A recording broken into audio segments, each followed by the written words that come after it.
दिव्यपुरी आध्यात्मिक केन्द्रबाट सञ्चालित युट्युब मार्फत प्रसारण भइरहेको दिव्यपुरी टिभीमा यहाँहरूलाई स्वागत छ। म चाहिँ नक्सनल टाइपको छु। राति हल्का बिउजिरा हुन्छु। राति चाहिँ मेरो प्रायः जस्तो म जागरण भइरहेको हुन्छ रातिको समयमा चाहिँ। अनि रातिको समयमा म ध्यान गर्छु। ध्यान गर्दाखेरि चाहिँ म तीनटा मेथड युज गरेको छ। मान्छे त्यो मान्छे व्यक्तित्वको बोक्रा भनेको त्यसको अहङ्कार हो, डाहा हो, ईर्ष्या हो, लोभ हो, मोह हो। त्यो मोहलाई घेरिएको छ। तपाईँको अस्तित्वलाई त्यो मोहले घेरिएको छ। त्यो मोहबाट बाहिर निस्कनु नै साल चाहिँ अब होस्टेलमा बस्दाखेरि पनि मान्छे अब युट्युब हेरेर विभिन्न सामाजिक सञ्जाल हेरेर विभिन्न कुराहरू हेरेर बस्ने साथी सङ्गत पनि त्यही हुन्थ्यो होला।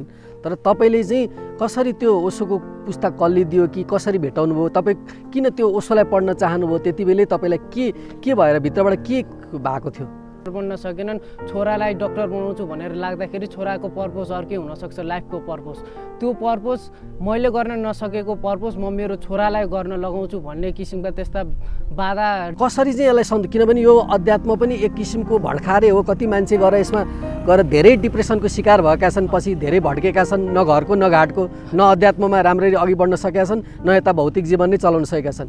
भरिएका छन्, मोहले भरिएका छन्, डाहाले भरिएका छन्, काम वासनाले भरिएका छन्। त्यो काम वासनाबाट बाहिर निस्कनु नै साधना हो, ध्यान हो र मेडिटेसन हो। ध्यान मान्छेले किन गर्न सक्दैनन् भन्दाखेरि मान्छे ध्यान गर्न बसिरहेको हुन्छ अनि उसलाई मस्तले विचार आइरहेको हुन्छ, बाहिरको विचार उसलाई घेरिरहेको हुन्छ।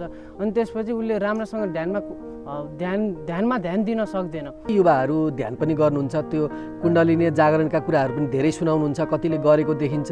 त्यो सही गुरु, सही ठाउँ, सही बीज नहुँदाखेरि कति मान्छे अहिले मानसिक असन्तुलन भएर विभिन्न ठाउँमा भर्ती पनि भइरहनु भएको छ। कति ठाउँमा हामीले देखिन्छ होइन। एउटा रुख हुँ तर ऊ भने हाँगामा पलाएकी पात। एक दिन ठुलो बतास आएर उसलाई मबाट अलग गरिदियो। केही बेर नयाँ वातावरणमा रमिने छिन् तर बर्सातको दिनमा कसैले ऊ जस्ता झरेका पात सँगालेर जलाइदिनेछ। मेरो बसिरहेको थिएँ अनि ध्यान गरेर आँखा चिम्लेर बसिरहेको थिएँ। त्यसपछि मेरो मस्तिष्कमा, दिमागमा, बडीमा एउटा ऊर्जा छिरेको जस्तो फिल भयो मलाई।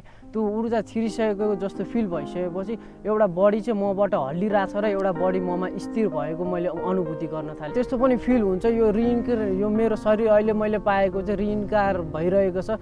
अगाडि जन्ममा मैले केही गर्न बाँकी थियो र म अहिले यो टाइममा फेरि जन्मिरहेको छु। अगाडिको रिइन्कार्नेसन गर्नको लागि अहिले म जन्मिएको हो कि जस्तो पनि फिल हुन्छ। कुनै म जन्मिँदाखेरि एकदम सानो जन्मेको थिएँ अरे।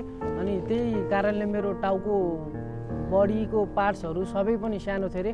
म खालि सुती मात्र रहन्थेँ अरे। मम्मीले पनि भन्नुहुन्थ्यो म खालि सुतिरहने कारणले गर्दाखेरि मम्मीले मलाई दुध पनि खुवाउनु भएन अरे। अनि तर ऊ एकदम रियल सिकर छ भने, आध्यात्म स्पिरिचुअलमा एकदम डुब्न चाहन्छ भने उसलाई यो बजारमा आएका बजारु गुरुहरूले छुन सक्दैन। ऊ जानुपर्छ, रियल गुरुमै जानुपर्छ। जो कहाँ लुकेर बसेका छन्, कुन कुनामा बसेका छन्, आफ्नो साधना गरिरहेका छन्। यो आध्यात्ममा लागिसकेपछि चाहिँ मलाई एकदम व्यर्थ लाग्न थाल्यो। मैले पहिला बिताएका ल्याविस लाइफहरू बिताएका चाहिँ त्यो देखेर सम्झेर मलाई एकदम नराम्रो लाग्न थाल्यो। मैले त्यस्तो लाइफ बिताएछु।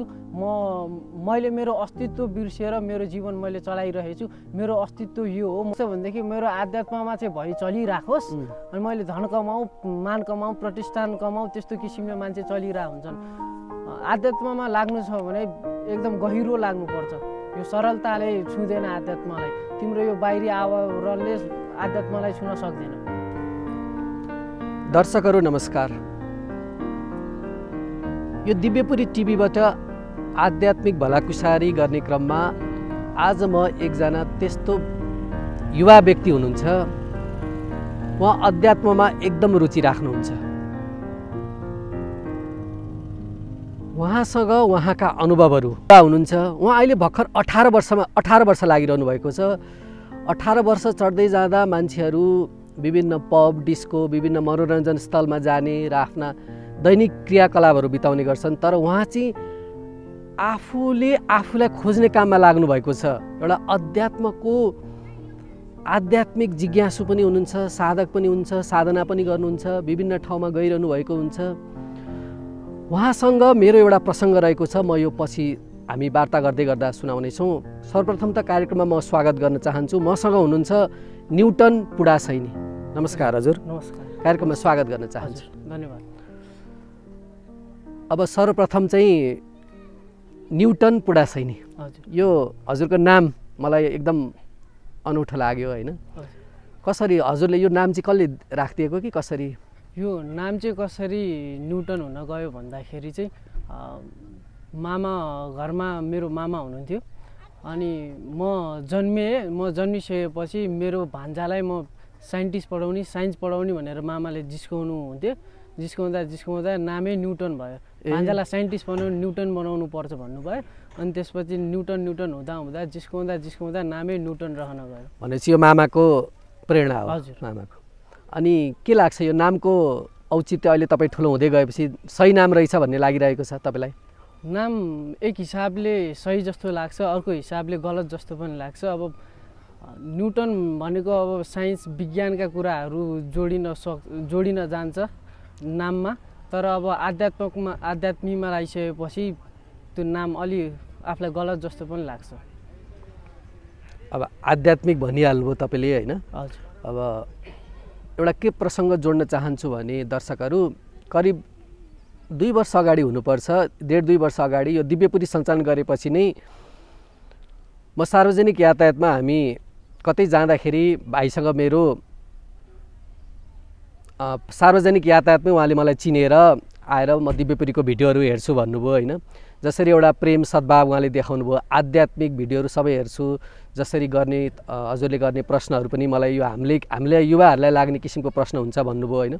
अनि यो किसिमले सोद्धा म आफू पनि घोत्लिएँ। मैले यसो सोचेँ 60, 65, 70 वर्षपछि मान्छे अध्यात्ममा लाग्ने, बुझ्ने, एउटा भौतिक रूपमा चुर्लुममा डुबेपछि लाग्ने भन्ने हुन्छ। तर उहाँ त्यत्रो 16 वर्षीय युवाले चाहिँ जसरी अध्यात्मको कुरा गर्दाखेरि म आफूले पनि सोच्न बाध्य भएँ र उहाँसँग आज 1.5 वर्षपछि यो साक्षात् रूपमा उहाँसँगै भलाकुसारी गर्ने कार्य जोडिरहेको छ। अब तपाईँको पृष्ठभूमि दर्शकहरूलाई त जसरी हाम्रो त एउटा चिना परिचय भयो होइन, तर दर्शकहरूलाई चाहिँ अलिकति बताइदिनुहोस् न तपाईँको पारिवारिक पृष्ठभूमि होइन, तपाईँको के थियो, कसरी यो अध्यात्ममा कसरी ठोकिनु भयो त? हजुर, मेरो खासै परिवारमा भन्दाखेरि आध्यात्मिक त्यस्तो ठुलो सन्त कोही पनि हुनुहुन्न। मेरो घर परिवारमा चाहिँ मन्दिर जाने, पूजा गर्ने नर्मल किसिमको भइराखेको हुन्छ। म होस्टेल पढ्थेँ, 7-8 नेपाल पुलिस स्कुलमा होस्टेल पढेँ। होस्टेल पढ्दाखेरि केही कारणले म होस्टेलबाट निस्किएँ अनि त्यो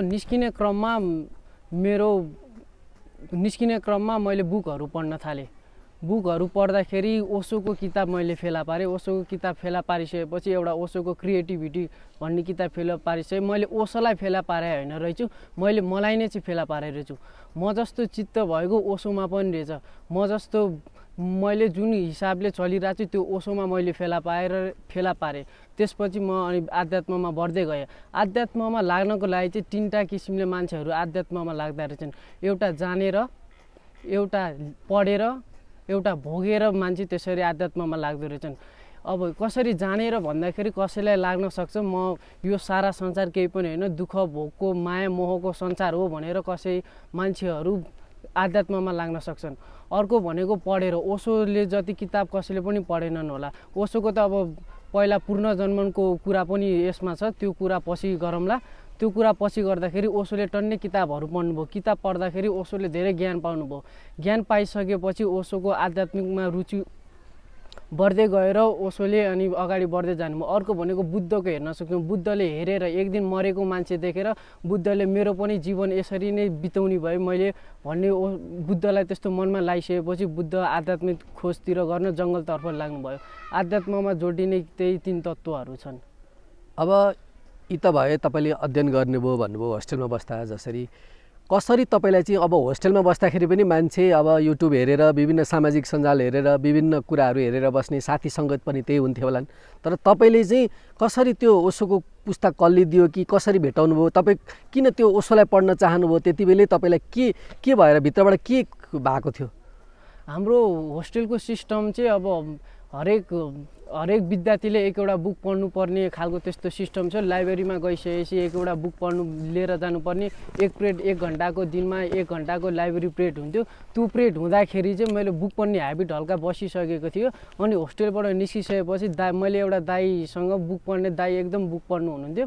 त्यो बुक पढ्दाखेरि दाईलाई मैले फेला पार्दाखेरि दाईले पढ्ने किताबहरू मैले पढ्न रुचि लाग्यो। अनि त्यही दाईले मलाई किताब दिँदै जाँदाखेरि ओशोको किताब मैले त्यहाँबाट फेला पारेँ। अनि पढ्दै जाँदाखेरि मन पर्यो। अनि ओशोका अरू विभिन्न किताबहरू पढेँ। अनि किताब पढ्ने क्रममा अहिले पनि जारी नै छ। अब ओशोलाई पढेँ भन्नुभयो, के कुराले चाहिँ तपाईँलाई ओशोको कुराले छोयो त? के थियो त्यसमा, के लेखेको थियो, तपाईँको जीवनमा के भएको थियो, तपाईँलाई चाहिँ कसरी त्यो जोडिन पुगेछ, के लाग्छ तपाईँलाई? ओशो र म कसरी जोडिन पुग्यो भनेदेखि म होस्टेलबाट निस्किसकेपछि होस्टेल नबसेर त किन यस्तो दायाँ बायाँ गरे, यस्तो दायाँ बायाँ मान्छे बाहिरको मान्छेले भन्न थाले होस्टेलमा पढेको स्टुडेन्टहरू त बिग्रिन्छन्, दायाँ बायाँको हल्ला सुनिन थाल्यो। अनि त्यसपछि ओशोको किताब पढ्दाखेरि कुनै पनि ह्याबिचुअल एक्सनले मान्छेहरू बिग्रिँदैन भनेर भन्न थाले। ओशोको किताबमा मैले त्यस्तो फेला पारेँ, तिमी बिग्रिने सप्रिने तिम्रो आत्मामा छ, तिमीले आफूलाई सपार्ने हो कि बिगार्ने हो त्यो तिमीमा भर पर्छ भन्ने त्यस्तो कुरा फेला पारिसकेपछि म ओशोसँग एट्याच हुन गएँ। अब जसरी ओशोको कुरा गर्नुभयो, बुद्धको कुरा गर्नुभयो, बुद्धले पनि जसरी ती जुन एउटा वैराग्य थियो उहाँलाई होइन, आफूलाई पनि एउटा खोज थियो, त्यसरी लाग्नुभयो। ओशोको पनि केही थियो होला उहाँले खोज्नु। तपाईँ आफूलाई चाहिँ जसरी पढ्दै आएँ भन्नुभयो, यतिका अब अहिले जुन तपाईँको 2 वर्ष भयो, कति 2 वर्ष लगभग, अनि यो अवधिमा चाहिँ तपाईँको के भयो त? अब जस्तो अनुभूतिहरू आफूले पनि त्यो खोज्दै जाँदाखेरि जसरी सुरुवात त एउटा कहीँबाट बीज त तपाईँको पहिले थियो होला, त्यसबाट जो अङ्कुरित हुँदै गयो, अहिलेसम्मका अवस्थामा ती अनुभूतिहरू तपाईँले जसरी मैले पनि देखिरहेको हुन्छु, तपाईँ सामाजिक सञ्जालमा पनि आध्यात्मिक सत्सङ्गमा नियमित रूपमा बसिरहनु भएको देख्छु म होइन। अनि तपाईँको प्यास चाहिँ त्यो बढै छ होइन। अनि अब यसलाई अहिले अलिकति अनुभूतिका कुरालाई यसमा जोड दिनुहोस् न तपाईँको। कसरी म ठ्याक्कै आध्यात्ममा गएँ भनेदेखि चाहिँ घर परिवार समाजका नियमहरूले मलाई हल्का कता कता बाँधेको जस्तो महसुस हुन थाल्यो।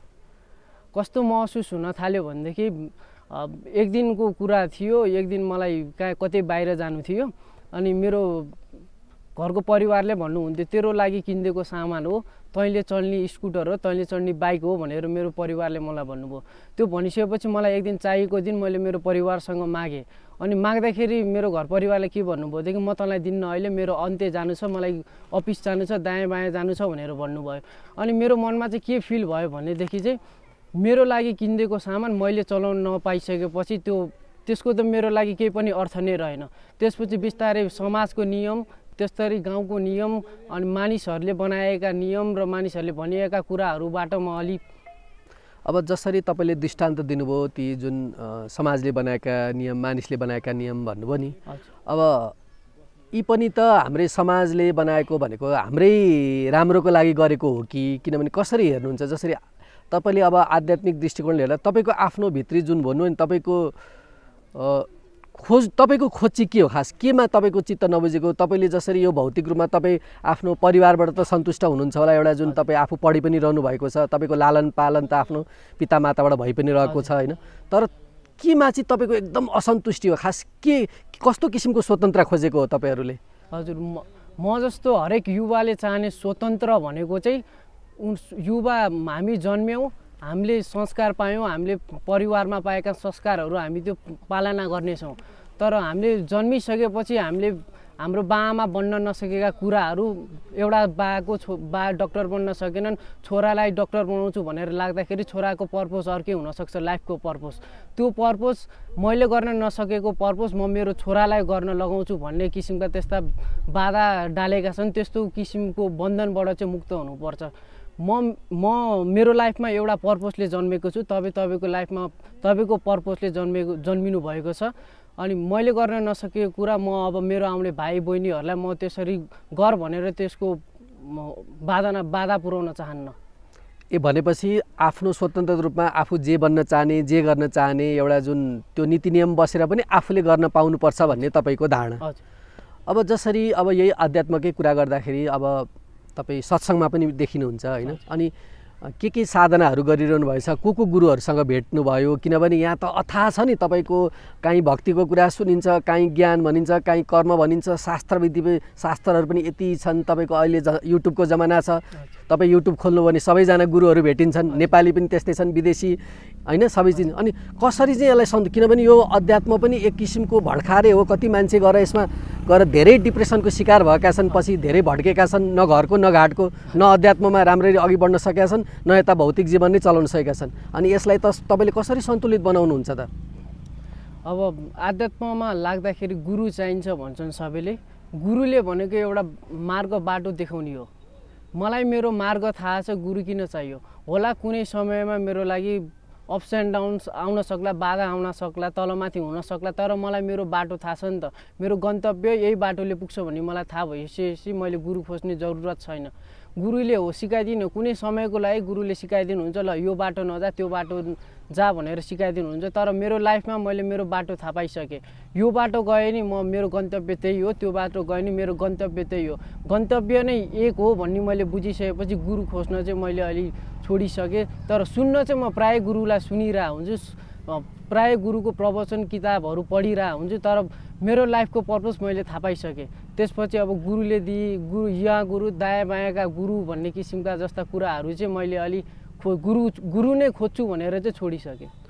जसरी तपाईँले भन्नुभयो मेरो बाटो थाहा पाइसके भन्नुभयो, के त्यो पनि दर्शकहरूलाई भनिदिन मिल्छ? तपाईँको बाटो कसरी थाहा पाइसक्नुभयो? के हो त तपाईँको बाटो मार्ग थाहा पाइसके भन्नुभयो होइन? यहाँ त मान्छे यति विधि साधना गरिरहेछन्, त्यही पनि पाउने गाह्रो भयो, भड्किरहेका छौँ भन्छन्। कति ठाउँमा विभिन्न तपाईँले गुरु मलाई चाहिँदैन भन्नुभयो। कति सन्त महात्माहरूले त एउटा गुरु परम्पराबाटै आधारित रहेर एउटा आफ्नो साधना क्रम अगाडि बढाइरहनु भएको छ। कसरी त्यसलाई हेर्नु भएको छ त?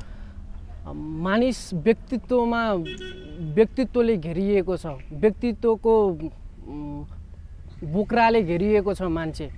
त्यो मान्छे व्यक्तित्वको बोक्रा भनेको त्यसको अहङ्कार हो, डाहा हो, ईर्ष्या हो, लोभ हो, मोह हो। त्यो मोहलाई घेरिएको छ, तपाईँको अस्तित्वलाई त्यो मोहले घेरिएको छ। त्यो मोहबाट बाहिर निस्कनु नै साधना गर्नु हो, ध्यान गर्नु हो, जागरण गर्नु हो। त्यो लोभबाट बाहिर निस्किने, मोहबाट बाहिर निस्किने, डाहाबाट ईर्ष्याबाट बाहिर निस्किने, तपाईँको व्यक्तित्वबाट बाहिर निस्किनु भयो भने तपाईँले आफ्नो अस्तित्व पाउनुहुन्छ। त्यो अस्तित्व नै तपाईँको बाटो हो। त्यही भएर गुरुहरू मैले छोड्न हरेक गुरुले भन्ने पनि यही हो, लोभ छोड, माया छोड, मोह छोड, ईर्ष्या छोड भन्ने हो। मैले त्यो जानकारी पाइसकेँ। त्यो जानकारी पाइसकेपछि मलाई थाहा भइसक्यो यस्तो गर्नुहुन्न, त्यस्तो गर्नुहुन्न। अनि त्यही भएर मैले गुरुहरू चाहिँ गुरुले भन्ने एकै हुन् र मैले गर्नु पनि एकै हुन् भनेर गुरुको खोजमा लागेको छैन। जसरी तपाईँले यी कुरा गर्नुभयो, तपाईँले पनि कोहीबाट सुनेरै गर्नुभयो होला। जसरी मैले थाहा पाइसकेँ मोह, अहङ्कार, लोभका कुराहरू भन्नुभयो नि त। बा हेर्दा तपाईँभित्र पनि त्यो अहङ्कार पो पैदा भइरहेको हो कि? किनभने त्यो अहङ्कारले घेरेर तपाईँलाई न गुरु चाहिने न केही चाहिने हुँदाखेरि तपाईँ त्यसले गर्दा नि तपाईँको बा साधनालाई असर गर्ने हो कि भोलि तपाईँको एउटा के गन्तव्य थियो त्यसमा पनि असर पार्छ कि जस्तो लागेको छैन? मैले अहङ्कारले बोलेको चाहिँ होइन, ममा केही पनि अहङ्कार छैन म भन्दिनँ। अहङ्कारले भरिएको मानिस होइन म। मैले बस भन्न खोजेको के हो भनेदेखि मैले मेरो बाटो थाहा पाइसकेँ। ममा र तपाईँमा भरिएका र हामीले भन्ने कुरा छ नि, ममत्व भन्ने कुरा चाहिँ अहङ्कारले भरिएका छन्, मोहले भरिएका छन्, डाहाले भरिएका छन्, काम वासनाले भरिएका छन्। त्यो काम वासनाबाट बाहिर निस्किनु नै साधना हो, ध्यान हो र मेडिटेसन हो भनेर बुझिन्छ। त्यो कुरा मैले बुझिसकेँ। मलाई अब अरूले बुझाउनु पर्दैन। अरूले बुझाउन नपरेको खण्डमा चाहिँ मलाई गुरु चाहिँदैन भनेर मैले भनेको हो। भनेपछि हजुरले भन्नुभएको जस्तो त्यो आफूलाई बुझ्ने कुरामा, आफूलाई बुझ्ने जान्ने कुरामा चाहिँ मलाई ती कुरा थाहा भइसक्यो भन्नुभयो होइन? भनेपछि तपाईँको दिनचर्या कस्तो छ त? तपाईँले घरमा कस्तो किसिमको साधना गर्नुहुन्छ? आफ्नो फ्यामिलीहरूसँग कस्तो व्यवहार गर्नुहुन्छ? अहिले तपाईँमा के त्यो जुन बुझे भन्नुभयो नि, त्यसपछि परिवर्तन बुझिसकेपछिमा तपाईँमा के परिवर्तन आइरहेका छन् त? तपाईँले हामीले व्यक्त त कति मजाले गरिन्छ, तर आफ्नो जुन प्र्याक्टिकल उसमा चाहिँ के रूपान्तरण भइरहेको छ त? पारिवारिकमा हेरी हो भने चाहिँ मेरो पारिवारिकमा एकदम लगाव छ। बाआमा भाइ बहिनीहरूसँग एकदम लगाव भएको कारणले पहिला जुन किसिमले म 2 वर्ष अगाडिको जुन किसिमले फ्यामिलीसँग घुलमिल हुन सक्दैन थिएँ, अहिले सजिलैसँग घुलमिल हुन सक्छु। अब पहिला फ्यामिलीले मलाई भन्ने गर्थ्यो फर्स्ट हुनुपर्छ छोरा, तिमीले स्कुल टप गर्नुपर्छ, कलेज टप गर्नुपर्छ भनेर भन्नुहुन्थ्यो। बिस्तारै मैले बुझ्दै गएँ कलेज टप गर्नु मात्र मेरो जिन्दगीको उद्देश्य होइन नि त, जीवनको उद्देश्य होइन। त्यो कलेज टप गर्नुभन्दा स्कुल भन्दा नि मेरो छुट्टै एउटा बााउन्ड्रिज छ। त्यो बााउन्ड्रिजमा रहेर चाहिँ म काम गर्छु, कायदा गर्छु भन्ने हिसाबले चाहिँ परिवारसँग मेरो त्यस्तो राम्रो व्यवहार भइरहेको छ। अब जस्तो हजुरले चाहिँ म साधना गर्छु, ध्यान पनि गर्छु भन्नुभयो होइन? मेरो छुट्टै एउटा कोठा छ, त्यहाँ म सत्सङ्ग पनि अस्ति तपाईँले सत्सङ्ग गराइरहेको छु भन्दै हुनुहुन्थ्यो होइन? अनि तपाईँको पोस्टहरू हेर्दाखेरि पनि मैले यसो सरसर्ती हुन त धेरै तपाईँलाई मैले बुझ्न, अब हुन त आफूलाई नै बुझ्न सकेको छैन होइन? अनि त्यसमा तपाईँका ती गहन पोस्टहरू पनि देखिरहेको हुन्छु म होइन? त्यो कस्तो किसिमको साधना हुन्छ त? अहिले तपाईँको साधना कस्तो किसिमको भइरहेको छ त व्यक्तिगत रूपमा? मैले साधना म चाहिँ नक्सनल टाइपको छु। राति हल्का बिउजिरहेको हुन्छु। राति चाहिँ मेरो प्रायः जस्तो म जागरण भइरहेको हुन्छ रातिको समयमा चाहिँ। अनि रातिको समयमा म ध्यान गर्छु। ध्यान गर्दाखेरि चाहिँ म 3टा मेथड युज गर्छु। ध्यान गर्दाखेरि चाहिँ कस्तो भन्दाखेरि एकचोटि चाहिँ शान्त भएर बस्ने, एकाग्रता एउटा चिजलाई मात्र फोकस गरेर बस्छु। जस म एउटा मोमबत्ती बालेर बस्छु, मोमबत्तीलाई फोकस मात्र गरिरहेको हुन्छु। अनि अर्को भनेको चाहिँ म गीत सुन्छु, एउटा आफूलाई मन परेको गीत सुन्छु, गीतलाई मात्र गीत सुनेर ध्यान गरिरहेको हुन्छु। 2टा त्यो भयो। अनि अर्को भनेको चाहिँ निर्विचार हुन्छु। विचारहरू मनमा आइरहेको छ, विचारहरूलाई सुन्दै बस्छु, विचारहरूको विरुद्ध गर्दिनँ। ध्यान मान्छेले किन गर्न सक्दैनन् भन्दाखेरि मान्छे ध्यान गर्न बसिरहेको हुन्छ अनि उसलाई मस्तले विचार आइरहेको हुन्छ, बाहिरको विचारले उसलाई घेरिरहेको हुन्छ। अनि त्यसपछि उसले राम्रोसँग ध्यानमा ध्यान दिन सक्दैन। ध्यानमा ध्यान दिन नसकेपछि बाहिरको कुराले उसलाई खुसी पार्छ। बाहिरको कुराले खुसी पार्दाखेरि ल यो त केही होइन, ध्यान केही होइन, ध्यान गर्दाखेरि बस्दाखेरि बाहिरको विचार आउँछ, विचारमै रमाइरहेको हुन्छ मान्छे। अनि त्यही भएर विचारको कारणले मान्छेहरू ध्यान गर्न सक्दैनन्। के लाग्छ तपाईँलाई किन गरिदो रहेछ, खास किन गर्नुपर्ने रहेछ हामीले ध्यान? किनभने आध्यात्मिक साधकहरू जो पनि ध्यान भन्नुहुन्छ होइन, अनि प्राय विभिन्न किसिमका ध्यान, जस्तै तपाईँले मोमबत्ती बालेर त्राटक गर्छु भन्नुभयो नि अहिले होइन, जुन एउटा हुन त आफ्नै विधि होला, तपाईँको 2-3वटा विधिको कुराहरू गर्नुभयो होइन। यो पनि अब हाम्रो यो सनातन शास्त्रबाट जति पनि हामी कर्म भक्ति ध्यानका कुरा गर्छौँ यो सबै सनातन शास्त्रबाटै आएर तर विभिन्न मान्छेहरूले मोडिफाई गरेर आफ्नो किसिमको बनाउनु भएको छ। अनि खास तपाईँ आफ्नो मैले अरूको कुरा सोधेको छैन, तपाईँ आफू व्यक्तिगत रूपमा चाहिँ तपाईँको अनुभूति ध्यान गरेपछि तपाईँमा के परिवर्तन भयो त? किन गरिनु पर्दो रहेछ ध्यान? ध्यान गरिसकेपछि चाहिँ ममा चाहिँ धेरै चेन्जहरू आए। मैले मायाको परिभाषा एकदम राम्रोसँग बुझेँ। मायाको परिभाषा ध्यान गर्दै क्रममा म एउटा साथीसँग मायामा परेको थिएँ। त्यो मायामा पर्दाखेरि चाहिँ अनि उसले केही समयपछि हाम्रो माया एकदम चर्को सीमामा पुगेको थियो। चर्को सीमामा पुगिसकेपछि केही समयपछि उसले मलाई छाडेर अर्कोलाई माया गर्न थाले। अर्कोलाई माया गर्दा त्यतिखेर मैले ध्यानको परिभाषा राम्रोसँग बुझेँ। 2-3टा कविताहरू पनि लेखेको छु। त्यो कविता सुनौ अनि मैले अनुभूत गरेको कुराहरू चाहिँ त्यो कवितामा समेटेको छु। अनि त्यसपछि थाहा हुन्छ। सुनाउनु। एउटा कविता चाहिँ यस्तो छ जुन चाहिँ मेरो त्यो साथीले मलाई छाडेर गइसकेपछि अरूकोसँग रिलेसनमा भएको कविता लेखेको थिएँ मैले। एउटा साथीले भन्यो, खुब माया भन्थिस् त, खोइ त तेरो मायालु।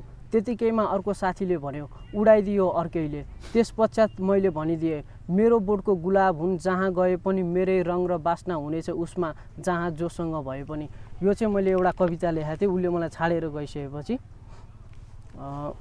अर्को कविता यस्तो थियो, म त एउटा रुख हुँ तर ऊ भने हाँगामा पलाएकी पात। एक दिन ठुलो बतास आएर उसलाई मबाट अलग गरिदियो। केही बेर नयाँ वातावरणमा रमिने छिन् तर बर्सातको दिनमा कसैले ऊ जस्ता झरेका पात सँगालेर जलाइदिनेछ। यो कविताले चाहिँ के भन्न खोजेको हो भने ऊ चाहिँ ममा फलेकी पात हो। एउटा कविता यस्तो छ, धरतीमा जन्मेर मान्छेले अब यो गरी दायाँ बायाँको कुरा गर्ने, ठुला ठाला कुरा गर्ने तर गर्न चाहिँ केही पनि नगर्ने, धरतीमा बसेर धरतीको विरोध गर्ने मान्छेको लागि कविता छ। धरतीमा जन्मेको मान्छेले आकाश छुने कोसिस गर्दैछन्। जति नै धरतीलाई छाडेर आकाश उड्ने प्रयास गर। केही बेरको लागि चेतना बिर्सेर रमाएको मान्छेले चेतना गुमाउनेछ कुनै दिन र धरतीमा नै समिनेछ। त्यसै बेरको उडान हो धन कमाउने, मोज मस्तीमा रम्ने, पार्टी क्लब डिस्को बार गर्ने, दायाँ बायाँ साइन जोड्ने, आफ्नो अस्तित्व बिर्सेर महत्त्व अबुझ गरेर आफूलाई जान्ने प्रयास गर, धरतीमा बसेर महत्त्व बोध गर। अब जसरी तपाईँले त्यो ध्यानकै कुरामा आयो नि त यो कुराहरू होइन, ध्यान यसरी गरेँ अनि परिवर्तनका कुराहरू भन्नुभयो। त्यसपछिको तपाईँलाई त्यो अब जसरी राति ध्यान गर्छु भन्नुभयो होइन, अनि के तपाईँ एक्लै नै बस्नुहुन्छ? तपाईँको कोठामा एक्लै नै हुन्छ कि कसरी? ध्यान गर्ने बेलामा चाहिँ म कोठामा नि एक्लै हुन्छु। ध्यान गर्ने चाहिँ मेरो एउटा छुट्टै किसिमको खाली कोठा छ। हजुर। खाली कोठामा एउटा म बस्नको लागि म्याट छ, त्यसपछि अरू केही पनि छैन। त्यो खाली कोठामा म ध्यान गर्छु। कसैबाट निर्देशित कहीँबाट हेरेर होइन, तपाईँले कसरी चाहिँ त्यसलाई गरिरहनु भएको छ त? कुन किसिमले ध्यान भनेर जुन एउटा अब हुन त हामी प्रत्येक चिजमा ध्यान दिने भन्छौँ नि, अहिले पनि त हामी तपाईँ र म ध्यानको कुरामा छौँ, तर त्यो आँखा चिम्लेर त्राटक गरेर त्यो तपाईँले गर्ने त्यो मैले चाहिँ अझै त्यो ध्यानको गहिराईको कुराहरू लिन, त्यो अनुभूतिको कुराहरू लिन थालेको। तपाईँले कस्तो कस्तो अनुभूति गर्नुभयो त ध्यानमा? म एक दिन ध्यान गर्दै थिएँ। म फर्स्टमा एक दिन ओमको उच्चारण गरेर बस्दै थिएँ। ओमको उच्चारण मैले गरेँ अनि त्यसपछि त्यो रुम नै मेरो सराउन्डेड भयो कि रुम खाली थियो कि ओमलाई एब्जर्ब गर्ने कुनै पनि साधनहरू थिएनन् कोठामा। अनि त्यो रुममा एब्जर्ब गरेँ 30 मिनट आधी घन्टा जस्तो ओम ओम भनेर बस्यो म। ओम भन्दाखेरि अनि रुमै एउटा शान्त माहौलमा भएको थियो। अनि त्यो शान्त माहौलमा ओम ओम भनेर बसिरहेको थिएँ अनि ध्यान गरेर आँखा चिम्लेर बसिरहेको थिएँ। त्यसपछि मेरो मस्तिष्कमा दिमागमा बडीमा एउटा ऊर्जा छिरेको जस्तो फिल भयो मलाई। त्यो ऊर्जा छिरिसकेको जस्तो फिल भइसकेपछि एउटा बडी चाहिँ मबाट हल्लिरहेछ र एउटा बडी ममा स्थिर भएको मैले अनुभूति गर्न थालेँ। त्यसपछि बिस्तारै 2-3 दिन त्यसपछि अनुभूति गर्दै थालेँ। अनुभूति गर्ने क्रममा नै अनि मलाई थाहा भयो कि ममा चाहिँ 2टा बडी रहेछ। फ्रेगमेन्ट बडी अहिले भएको बडी र एउटा म तत्त्वको म भन्ने बडी रहेछ। अनि त्यो म तत्त्व भनेको चाहिँ बाहिरी आवरणले भरिएको रहेछ र अर्को म तत्त्व भनेको चाहिँ एउटा मेरो अस्तित्वले भरिएको म तत्त्व रहेछ। त्यसरी मैले ध्यानमा चाहिँ ममा चाहिँ धेरै विभिन्न कुराहरूले चाहिँ मेरो बडी मेरो शरीर भरिएको छ भन्ने चाहिँ अनुभूति गरेँ मैले। भनेपछि यो किसिमको अनुभूति हुँदै जाँदाखेरि अहिले पनि तपाईँले अहिले त्यो क्रमलाई बढाइरहनु भएको छ कि त्यही छ कि? किनभने जसरी यहाँ हामीले पनि देखिन्छ कति युवाहरू ध्यान पनि गर्नुहुन्छ, त्यो कुण्डलिनी जागरणका कुराहरू पनि धेरै सुनाउनुहुन्छ, कतिले गरेको देखिन्छ। त्यो सही गुरु सही ठाउँ सही बीज नहुँदाखेरि कति मान्छे अहिले मानसिक असन्तुलन भएर विभिन्न ठाउँमा भर्ती पनि भइरहनु भएको छ, कति ठाउँमा हामीले देखिन्छ होइन। अनि यो हुँदाखेरि तपाईँ आफू कसरी कटिबद्ध हुनुहुन्छ? म सही पथमा छु, सही साधनामा छु, ममा कुनै भड्काव छैन भन्ने? मान्छेमा हरेक मान्छेमा भगवान्ले ईश्वरले परमात्माले केही न केही शक्ति र केही न केही गिफ्ट प्रेजेन्ट्सहरू दिएर पठाइदिएको हुनुहुन्छ। अनि त्यो प्रेजेन्ट्सहरूले चाहिँ मान्छेले थाहा नपाउँदाखेरि चाहिँ कोही मान्छेले कसैलाई केही एक्सपिरियन्स भइरहेको छ, त्यो एक्सपिरियन्स थाहा नहुँदाखेरि चाहिँ मान्छे डक्टरका जाने अनि साइकियाट्रिस्टमा जाने। त्यस्तो हुँदाखेरि चाहिँ उनीहरूले अनि दबाई दिने, औषधिहरू दिने। अनि त्यसपछि आफ्नो तत्त्व बुझ्न नसकेर चाहिँ मान्छेहरू चाहिँ डिप्रेस हुने, एङ्जाइटीले भरिने, त्यस्तो फिल हुन्छ मान्छेलाई। भनेपछि तपाईँ आफू अहिलेसम्म स्वस्थ हुनुहुन्छ जस्तो लाग्छ? किनभने जसरी तपाईँलाई पहिला हेर्ने र अहिले तपाईँका साथीभाइहरू कस्ता हुनुहुन्छ? साथीभाइ तपाईँको पहिला कस्तो थियो, अहिले कस्तो छ? घट्दै गएको छ कि? तपाईँभित्र इच्छा चाहनाहरू के छन्? कस्तो हुन्थ्यो भने म 7 क्लासमा हुँदाखेरि मभन्दा सिनियर दाइ दिदीहरूसँग म रमिनी घुलमिल हुन्थेँ। त्यस्तो घुलमिल हुँदाखेरि चाहिँ मेरो साथीहरू धेरै समयमा गएर हाइपिक एकदम साथीहरू धेरै भए। जहाँ गए पनि जता गए पनि साथीहरू मात्र भेटिने, आफूभन्दा सिनियर साथीहरू मात्र भेटिने, लगाई खवाई पनि दाइहरूकै पारामा जाने। अनि त्यस्तो चेन्ज हुँदै गयो बिस्तारै। अनि यो आध्यात्ममा छिरिसकेपछि चाहिँ मैले गरेका कुराहरू, मैले गरेका बोली वचनहरूले चाहिँ यो पागल भएछ, यसले यस्तो यस्तो शब्द बोल्छ, यसले भने त यो त ठिस भएछ जस्तो किसिमको साथीहरूले भन्ने। अनि त्यसपछि योसँग त कुरा गर्न नि सकिँदैन, यसले जे भन्छ यसको त अर्थको अनर्थ लगाइदिन्छ यसले भनेर साथीहरूले कुरा गर्न छोडेर बिस्तारै साथीहरूको क्रममा घट्दै गयो। अहिले साथीहरू मसँग 30-35 जनाको जहाँ गए नि साथी भेट हुने त्यस्तो हारिमा थियो भने अहिले जम्मा 2 जना मात्र छ मसँग मिल्ने साथी। ती साथीहरूले पनि तपाईँसँग हुन्छ नि, तपाईँको आफ्नो यी आफै छुट्दै जाने रहेछन् के लाग्छ तपाईँलाई? अनि तपाईँका ती पहिलाका ती जसरी तपाईँले कुरा गर्नुभयो नि, तपाईँले गर्लफ्रेन्डको अघि कुरा गर्नुभयो होइन, तपाईँभित्रका इच्छा चाहना, किनभने तपाईँ एउटा पढाइ पनि पढिरहनु भएको छ होइन, अनि तपाईँलाई त्यसलाई चाहिँ कसरी यसरी सन्तुलित बनाइरहनु भएको छ त? सन्तुलित भन्नाले पनि मेरो मायाको किसिम चाहिँ अर्कै थियो। यो पनि एउटा पोएमबाटै भन्छु, मैले माया गराएको पोएमबाटै भन्छु म।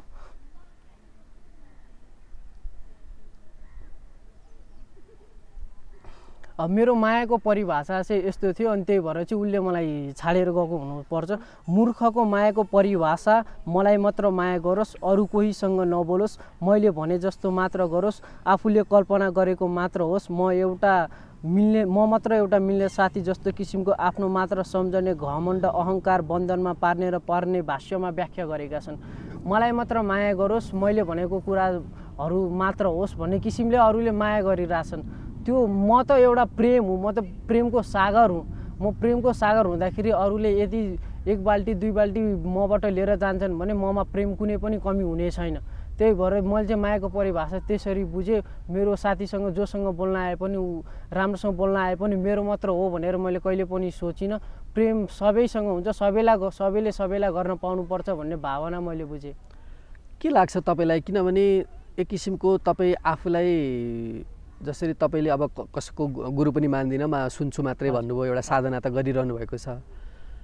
एउटा जुन यो एउटा जसरी हामी कुनै पनि एउटा भौतिक रूपमा घर बनाउँदाखेरि पनि सामान्य जग बनाउँदाखेरि चाहिँ जग बना चाहिँ त्यो दरिलो हुन्छ, त्यो सजिलो हुन्छ अनि एकदम ऊ हुन्छ भनिन्छ नि। यो एकै किसिमकै जाँदा एकैचोटि तपाईँले माथिको कुरा गर्दाखेरि त्यो जग बिनाको घर एकैचोटि शून्यताको कुरा हुँदाखेरि यसले भोलि आफूलाई असर गर्छ जस्तो लाग्दैन तपाईँलाई? जग बिनाको घर पनि अब त्यसलाई भन्न अलि नमिल्ने किसिमको छ। अब मैले गुरु नमानेको भएर जग बिनाको घर भन्नुहुन्छ भने त्यो अब त्यसलाई अलि भन्न मिल्दैन। गुरु बिनाको घर भन्न मिल्दैन, गुरु बिनाको घरलाई जग बिनाको घर भन्न मिल्दैन। किनकि मलाई थाहा भयो कि तपाईँलाई चाहिँ यो के लाग्छ भने अघिल्लो जन्ममै त्यो तपाईँले पुरा गरेर यसबाट चाहिँ यो तपाईँको यो क्रमले मात्रै बढेको त्यो अनुभूत भएको छ। मलाई कहिलेकाहीँ त्यस्तो पनि फिल हुन्छ। यो मेरो शरीर अहिले मैले पाएको चाहिँ रिइन्कार भइरहेको छ।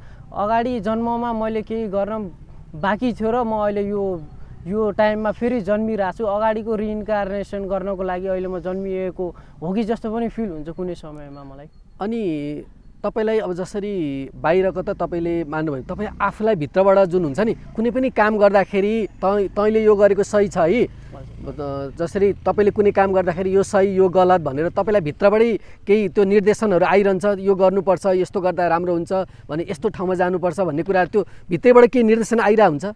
त्यस्तो निर्देशन आउने भन्नाले म चाहिँ वाट आई एम निडेड चाहिँ म गर्छु। मलाई जे चाहिँ काम लाग्छ म चाहिँ त्यो गर्छु। मलाई मन पर्ने मन नपर्ने भन्दा नि मलाई जे आवश्यक छ म त्यो गर्छु। मलाई अब जस्तो अब एउटा उदाहरण दिएर हेरौँ, मलाई अब घर जानु छ अरे, तर मलाई घाम तापेर बस्न रमाइलो छ, अर्जेन्ट छ भनेपछि घर जान मलाई अर्जेन्ट छ तर मलाई घाम ताप्न रमाइलो लाग्छ भनेदेखि म घर जानतिर दौडिन्छु नि। घाम ताप्न मनपर्छ भन्दैमा मैले अब आवश्यक कसैले मलाई आवश्यक पराएछ त्यो आवश्यक उसको पूर्ति गर्न लाग्छु नि त। म घाम ताप्न त मन पर्दैमा त म घाम तापेर बस्दिनँ। त्यही भएर वाट आई एम निडेड, मलाई के चाहिन्छ म त्यो गर्छु।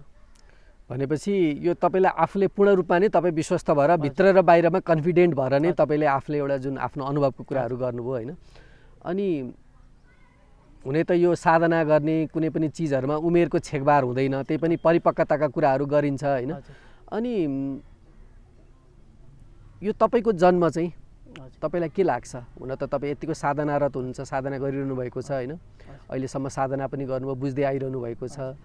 अनि जसरी मामाले न्युटन भन्ने नाम राखिदिनु भयो भन्नुभयो होइन, एउटा साइन्स अध्यात्मको कुराहरू गरिन्छ। किन जन्म भएको रहेछ तपाईँको?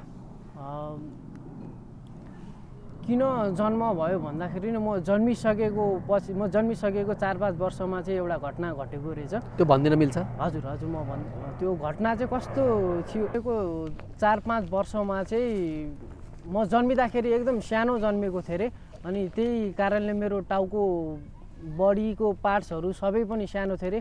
म खालि सुती मात्र रहन्थेँ अरे। मम्मीले पनि भन्नुहुन्थ्यो म खालि सुतिरहने कारणले गर्दाखेरि मम्मीले मलाई दुध पनि खुवाउनु भएन अरे।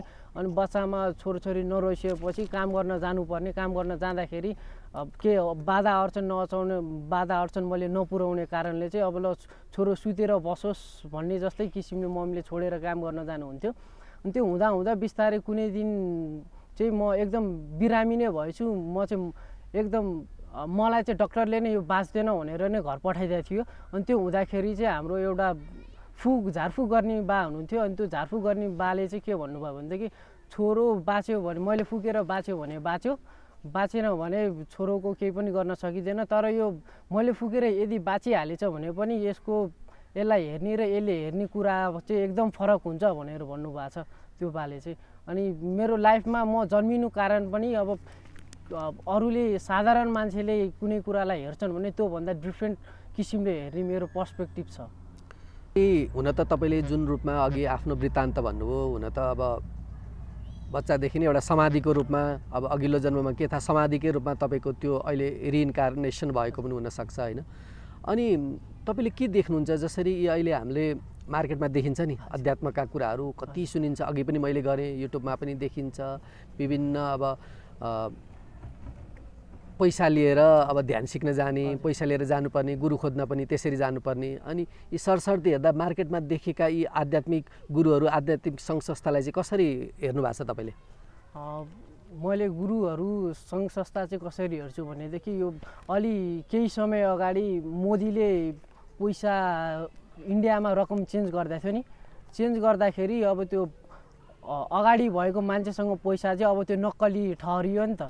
नक्कली ठहरिसकेपछि सबै मान्छेले ओरिजिनल पैसा चाहिँ होइन नक्कली पैसा अगाडि चलाउन चाहन्छन्। त्यही भएर सबै मान्छे हामीसँग पनि केही नक्कली र सक्कली पैसा छ भने हामी अगाडि नक्कली पैसा चलाउन चाहन्छन्।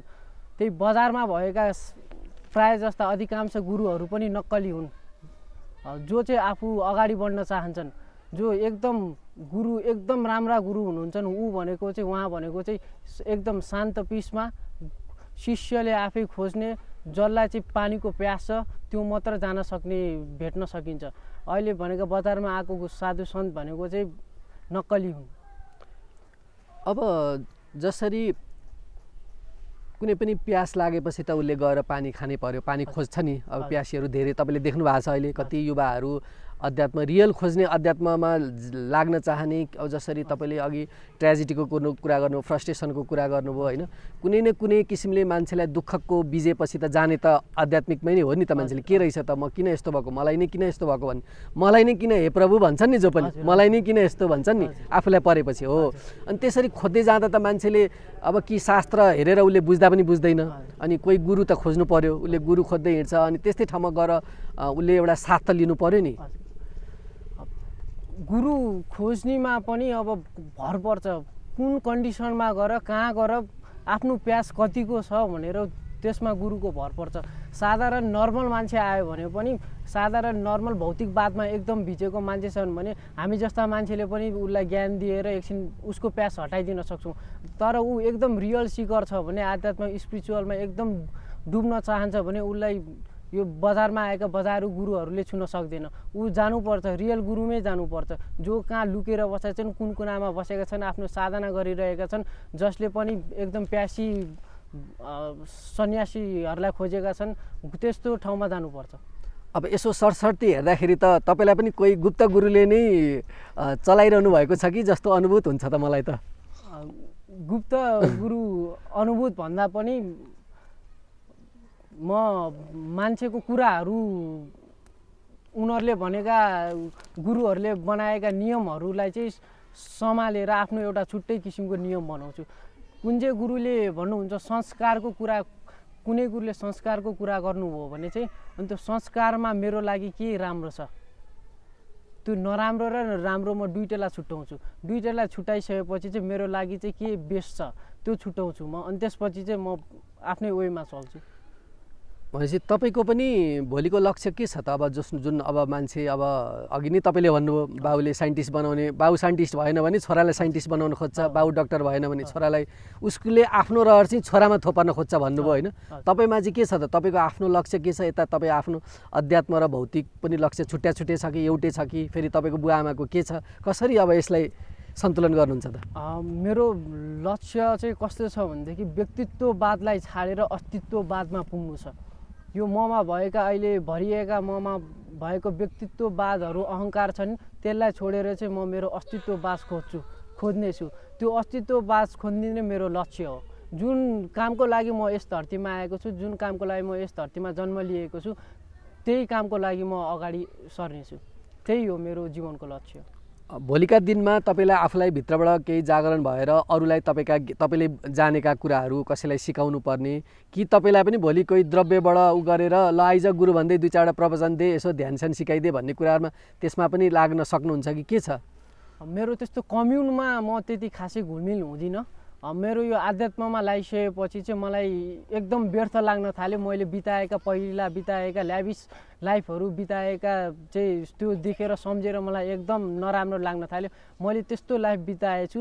मैले मेरो अस्तित्व बिर्सिएर मेरो जीवन मैले चलाइरहेछु। मेरो अस्तित्व यो हो, मैले यसरी जीवन बिताउनु पर्छ बिर्सिएर बिताएको कारणले चाहिँ अब म चाहिँ मेरो अब आफ्नो अस्तित्व खोज्ने क्रममा छु। कसैले बोलायो भने प्रवचन भन्यो भने म त्यस्तो प्रवचन दिने चाहिँ केही पनि होइन। आफूले जानेको कुरा अनुभूति गरेको कुराहरू सेयर गर्नसम्म सकिन्छ। किनभने यतिको बोल्ने भोलि तपाईँलाई अब यही भिडियो हेरेर पनि होइन अब अहिले त देखिन्छ 2-4वटा कुरा बोल्ने बित्तिकै एकदम मान्छेहरू गुरु बन्न खोज्ने, आफै नै गुरु बन्न खोज्ने, आफू नै एउटा नयाँ किसिमको साधना गराएर ल गुरु भयो 2-4जना चेला चप्टी जम्मा गर्न खोजिहाल्नुहुन्छ। अनि त्यो किसिमले पनि सही साधकहरू पनि बिग्रेको छ, समाज पनि कलुषित भइरहेको छ। जसरी आध्यात्ममा पनि तपाईँको विकृति विसङ्गति देखेको छ नि त अध्यात्मको नाममा होइन। अनि त्यसलाई जुन किसिमले तपाईँले भन्नुभयो नि यो भनेको चाहिँ व्यक्ति पछिको तपाईँको आफ्नै घरको दाइ भाइ तपाईँको बुवामा सबैको चाहिँ आध्यात्मिक खोज भनेको टोटली डिफ्रेन्ट हो सबैको। हजुर टोटली खोज भनेको मेरो घर परिवारको खोज भनेको आध्यात्मिकै खोज भनेर हिँडेको चाहिँ म एउटा हुँ होइन। मैले चाहिँ यो एक्जाम्पल दिएको जसरी तपाईँको दृष्टान्त मात्रै दिएको जस्तो तपाईँको मेरो जो भनौँ न हामी खोज्ने अरू युवा साथीभाइहरू पनि हुनुहुन्छ भनेको चाहिँ उहाँहरूको खोज आफ्नो भित्रको त्यो छुट्टै नै हुन्छ र जुन समुद्रको पानी झिकेर चम्चामा कसैले झिकेर चाहिँ यो मेरो यही नै सर्वसर्वा हो भन्छन् नि। किनभने यो समुद्र सगरको कुरा त हामीले आकलन गर्न सकिँदैन, यो अनन्तको कुरा छ होइन, अनन्तको यात्राको कुरा। यसलाई कसरी लिनुहुन्छ?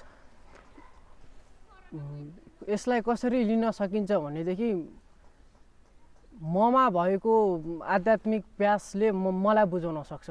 ममा एउटा प्यास छ, तपाईँमा एउटा प्यास छ, अरू साधकमा अर्को प्यास छ, हरेक मान्छेमा छुट्टै किसिमको प्यास छ। मैले एउटा साधना गर्छु भने त्यसले मेरो प्यास बुझाउँछ भने अरूलाई त्यो साधनाले बुझाउन सक्दैन। एउटै मान्छेलाई 2टा औषधि दिनुपर्छ, 2टा औषधि दिनुपर्छ। त्यही भएर हरेक मान्छेको प्यास फरक हुन जान्छ। त्यही भएर हरेक मान्छेले आफ्नै किसिमले आध्यात्म जान्नुपर्छ। अनि के लाग्छ तपाईँलाई यो अध्यात्ममा पनि रियल अब कोही त अब जसरी डिप्रेसन भयो एन्जाइटी भयो त्यसरी जान्छ नि एउटा शरीर निको पार्न अनि आफ्नै यता भौतिकतामा रमाउन घरगाडीमै रमाइरह हुन्छन्। तर रियल त्यो तपाईँले जुन अस्तित्वको खोज म को हुँ भन्ने खोज त्यसमा गएर मिल्ने त्यो अनन्तमा गएर त्यो आफू पूर्णतामा गएर पूर्ण हुने किसिमका चाहिँ कति भेट्नुभयो? तपाईँ पनि अहिले त यतिको वर्ष लागिरहनु भएको छ होइन। अनि तपाईँ आफ्नो सर्कलमा हेर्दा कति मान्छे भेट्नु भएको छ त्यस्ता मान्छेहरू? मैले त्यस्तो मान्छे कमै भेटेको छु। अब मान्छेले के भन्छ भनेदेखि आध्यात्ममा लागिसकेपछि पनि मान्छे चाहिँ जीवन गुणस्तरीय बाँच्न खोज्छ। कस्तो भनेदेखि मेरो आध्यात्ममा चाहिँ भइ चलिराखोस् अनि मैले धन कमाऊँ, मान कमाऊँ, प्रतिष्ठान कमाऊँ, त्यस्तो किसिमले मान्छे चलिरहेको हुन्छन्। आध्यात्ममा लाग्नु छ भने एकदम गहिरो लाग्नुपर्छ। यो सरलताले छुँदैन आध्यात्मलाई। तिम्रो यो बाहिरी आवरणले आध्यात्मलाई छुन सक्दैन। एकदम गहिरो नै लाग्नुपर्छ आध्यात्ममा। मैले अनि कमै मान्छे भेटेको छु गहिरो किसिमले आध्यात्ममा खोजी गरेको। भनेपछि अरू चाहिँ सतही रूपमा यसो आफ्नो केही सामान्य व्यवहारिक कठिनाइले मात्रै उहाँहरू लाग्नुभएको छ। अब हामी कार्यक्रमको अन्त्यमा आइसकेका छौँ होइन। अब तपाईँसँगको भलाकुसारी निकै रोचकपूर्ण रहिरहेको छ। अब अन्त्यमा चाहिँ यो जुन दिव्यपुरी टिभी हाम्रो आध्यात्मिक च्यानल जसरी तपाईँसँग परिचय तपाईँले नै गरिदिनु भयो, जुन 2 वर्ष अगाडि तपाईँसँग भेट भयो नि त, एउटा दिव्यपुरी हेर्छु भन्नुभयो होइन। अनि आज तपाईँसँग सत्सङ्ग गर्न जुरिरहेको छ। तपाईँका विचारहरू अनुभवहरू पनि दिव्यपुरीका कोही आध्यात्मिक दर्शकहरूलाई लाभ हुने किसिमले मैले पनि धेरै कुरा तपाईँबाट सिक्न पाएँ होइन। अब अन्त्यमा युवाहरू जोसुकै अब अध्यात्ममा लाग्न चाहनेहरूको लागि चाहिँ के भनेर कार्यक्रम यो हामी टुङ्ग्याउन चाहन्छौँ त? सर्वप्रथम चाहिँ म एउटा युवा भएको कारणले चाहिँ म घर फ्यामिली मेम्बरलाई चाहिँ के भन्न चाहन्छु भने तपाईँले जन्माएका सन्तानहरूको चाहिँ आफ्नो पर्पज छ लाइफमा। म यो गर्छु त्यो बनाउँछु मेरो सन्तानलाई नभन्नु, उसलाई आफ्नो पर्पजबाट बाँच्न दिनु। उसको पर्पज आफैले खोज्छ। तपाईँको पर्पज तपाईँले पुरा गर्न सक्नु भएन भने आफ्नो पर्पज छोराछोरीलाई गराउन लगाउँछु चाहिँ त्यस्तो नसोच्नु। अनि भौतिकवाद र आध्यात्मिक दुईटैमा हामीले मिलेर बस्नुपर्छ। दुईटैमा कसरी मिलेर बस्न सकिन्छ भनेदेखि चाहिँ भौतिकवादमा लागेका छन्, भौतिकवादमा आफूलाई चाहिँ के चिजले चाहिँ मलाई चाहिँ सुहाउँछ, के चिजले चाहिँ भौतिकवादमा लाग्दाखेरि चाहिँ मलाई राम्रो हुन्छ, जसले चाहिँ आध्यात्मिकमा असर नपारोस् भन्ने किसिम जुन कुराले तपाईँलाई आध्यात्ममा असर पार्दैन त्यो नै तपाईँको लागि भौतिकवाद राम्रो भौतिकवाद हो। त्यही भएर त्यस्तै भौतिकवाद चुन्नु जसले चाहिँ तपाईँलाई हानि पुर्याउँदैन। हस्, यहाँको अमूल्य समयको लागि धेरै धेरै धन्यवाद। दिव्य वाङ्मयका मूर्ति चत्वार वेद सुन्दर, व्यवस्थित गरौँ धर्म सुसंस्कृति निरन्तर। पुराणहरू 18 अध्यात्म ज्योति भो जहाँ रीति वैदिक ओमकार एउटै दिव्यपुरी महा। थप भिडियोहरूको लागि हाम्रो च्यानल सब्स्क्राइब गर्नुहोस् र छेउमा रहेको बेल आइकन पनि दबाउनुहोस्।